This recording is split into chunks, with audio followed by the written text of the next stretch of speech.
मालूम आहे कोण आहे? आमच्या खेतीवाला विजय चौधरी और रायगीर वाला राजू सरपंच गाडी घेऊन आले आहे. इकडे गाडी तिकडे गाडी उभी आहे, परंतु विजय चौधरीची गाडी थांबली आहे तुझ्यासाठी और राजू सरपंचची गाडी थांबली आहे पिंकीसाठी. अगं राधा, तुझ्या मनात काय आहे?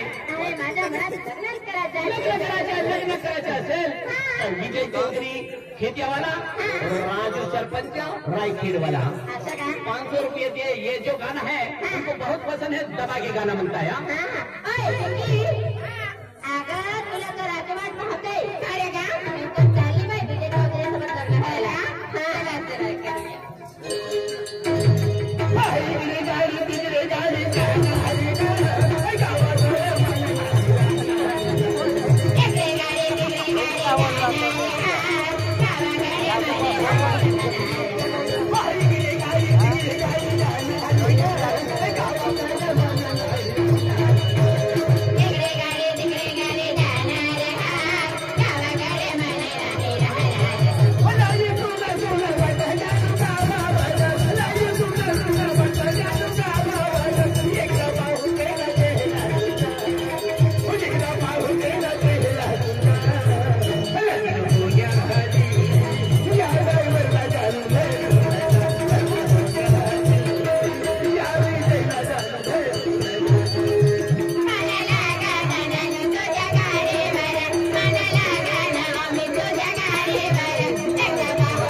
सरपंच और अर्जुन सरपंच जिलवर सरपंच अर्जुन सरपंच गांव के सरपंच है.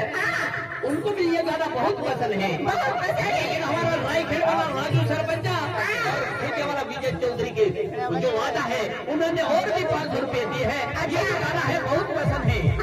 ये जानो या गाड़ी वाले पास विजय चौधरी और राजू सरपंच तुझे वाट कहा था, दबा के गाना बनता है.